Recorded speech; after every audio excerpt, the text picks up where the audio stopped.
Grand rising, grand arrival, grand return. Peace and blessings to the righteous and the repentant alike. I'm Chief Sophia of the AMERICAN Band of Indians. And in this video, we're going to discuss the temple of Libra, which is ruled by Hephaestus. Hephaestus is, in the Greek pantheon, is Hephaestus or Hephaest. In the Roman pantheon, it's Vulcan. In the Hindu pantheon, it's Agni, and it's the god of fire, forger of armor, and unable to walk. He is always seen lame. Okay, God of fire, volcanoes, metalworking, artisans, metallurgy, carpenters, forgers, sculpting, and blacksmiths. Okay, so we're going to read his intro, obviously, and then we're going to see what he did in the Troy War and his major mythology. Okay, so Hephaestus is the Greek god of the artisans, blacksmiths, carpenters, craftsmen, fire, metallurgy, metalworking, sculpture, and volcanoes. In Greek mythology, Hephaestus was the son of Hera, either on her own or by her husband Zeus. He was cast off Mount Olympus by his mother Hera because of his lameness, the result of a congenital impairment, or in another account, by Zeus for protecting Hera from his advances, in which case his lameness would have been the result of the fall rather than the reason for it.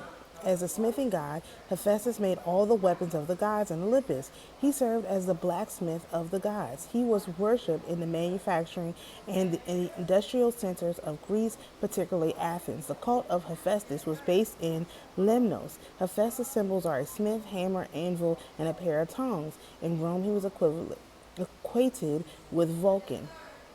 All right, Hephaestus is probably associated with Apaitijo, okay, inscription. The inscription directly attests his worship at that time because it's believed that it reads the theophoric name Hapastios or Hapastion.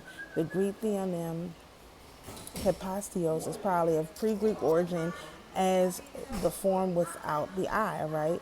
And that's typically how the Greek did it. Okay, so here's his mythology. In Homer's Iliad, Hephaestus is described as the son of Hera. The Iliad seemingly also refers to Zeus as his father at 2 points, though it is possible these passages are not referring to Hephaestus as Zeus' literal son, okay? The Odyssey does, however, refer explicitly to Hephaestus as having two parents, the identity of whom would presumably be Zeus and Hera. In Hesiod's Theogony, Hera gives birth to Hephaestus on her own, out of revenge for Zeus having, without her, fathered Athena, the daughter of Zeus and Metis. Apollodorus similarly states that Hera gives birth to Hephaestus alone, though he also relates that, according to Homer, Hephaestus is one of the children of Zeus and Hera. Several later texts follow Hesiod's account, including Hyginus, which is the preface for his fabulae.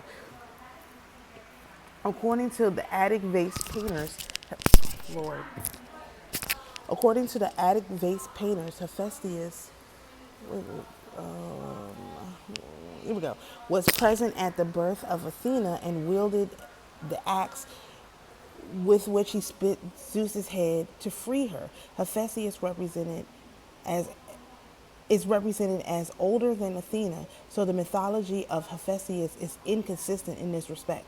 Some sources state the origin myth of Hephaestus is that of a demon coming from the earth, that he was also associated with gas, which takes fire and burns and is considered by many people to be divine. And only later was Avono considered Hephaestus' smithy.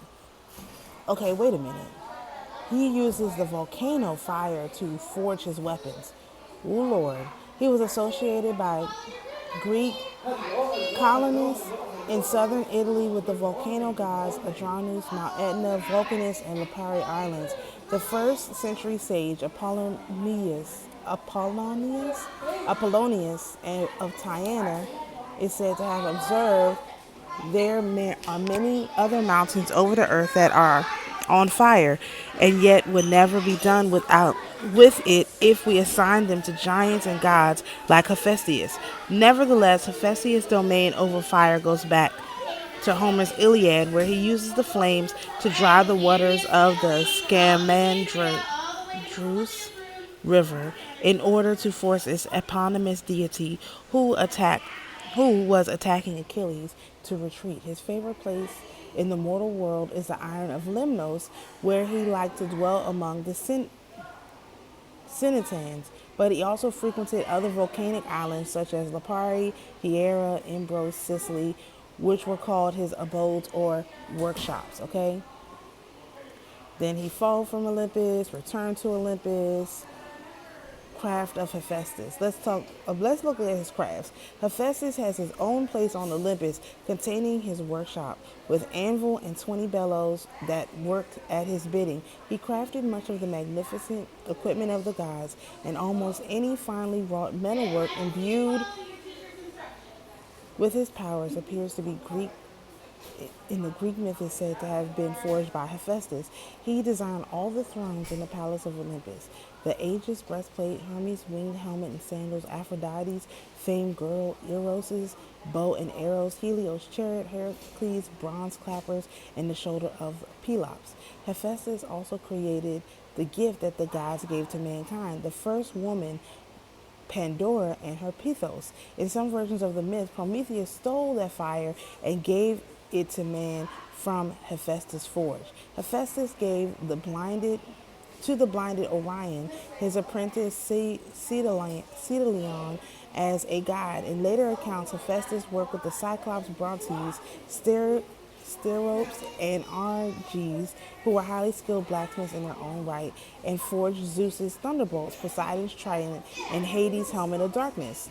Automatons. According to Homer, Hephaestus built automatons of metalwork for him or others. This included tripods with golden wheels, able to move at his wish and out of the assembly hall of the Celestials, and handmaidens wrought in gold in the semblance of living maids, who had an understanding in their hearts and speech and strength as a gift of the gods. They moved to support Hephaestus while walking. Hephaestus also put gold and silver lions and dogs at the entrance of the palace at Kinus in such a way that they could bite invaders. These guard dogs did not age or perish. A similar golden dog was set by Rhea to guard the infant Zeus and his nurse Almathea's horn, on the island of Crete. Later, Tantalus is said to have stolen the automaton when it guarded Zeus's temple, or to have persuaded Pandarios to steal it for him. Later texts attempt to replace the automaton with the idea that the golden dog was actually Rhea, transformed by Hephaestus. So listen to this. Okay, let's talk. We got to pause on this automatons. All of this artificial intelligence is stolen technology from Hephaestus. All of it. He is the one who created all of this stuff. And so if they're got, waifu, robot women, cabbage patch women who are giving birth to babies, all of that technology, they're doing in the name of Hephaestus and lying about it. And it makes sense. Think about if you have Pluto and Libra, right? You have any Libra placements, but particularly the Pluto and Libra generation, which is our Gen Xers, right?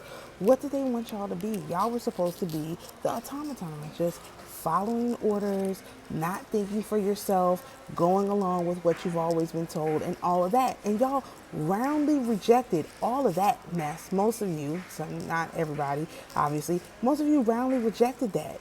And basically said, no, we want to work with Hephaestus directly because he could do a lot of stuff, not just create automatons. He created a lot of stuff, a lot of protectors. And all of the Pluto and Libra generation, this is who y'all primarily been guided by. And what did they say about y'all? That y'all, something was wrong with y'all. Y'all was lame, right? Lame, literally. They said y'all were lame, y'all were lazy. Like, no, that's not what happened. Actually, you guys were ruled by Hephaestus, and so they did not know. That's why there's a big X. They did not know what was going to happen. And also X marks the spot because Hephaestus was thrown out of quote unquote heaven. And he liked as well where? With the volcanoes. So you have all these volcanoes going off. They're here to activate the Gen Xers. Now you can see how the story is playing out. The way that they tell the story doesn't make any sense. But when you put these characters in the story, it makes way more sense, okay? Let's read about the giants, other myths, okay? Hephaestus fought against the giants and killed Mimas by throwing molten iron at him. This is also why you have Gen X that love weapons. You cannot take a Gen Xer away from their weapon, okay? There's a reason for that. That's big Hephaestus energy. Now I understand it, because I know a lot of Gen Xers, they do not play about their weapons. Hephaestus, okay? During the battle, Hephaestus fell down exhausted and was picked up by Helios in his chariot. As a gift of gratitude, Hephaestus forged 4 ever-flowing fountains and fire-breathing bulls for Helios' son, Aeetes. At the marriage of Peleus and Thetis, Hephaestus gave a knife as a wedding present. When the Trojan War began, Hephaestus sided with the Greeks and forged armor of Achilles, the cuirass of Diomedes, and Agamemnon's staff of office. But Hephaestus was also worshipped by the Trojans and saved one of their men from being killed by Diomedes. So the Trojan War is actually very interesting for all of this. So up to this point, right, we're on the top half of the wheel, okay? That would be Cancer, Leo, and Virgo.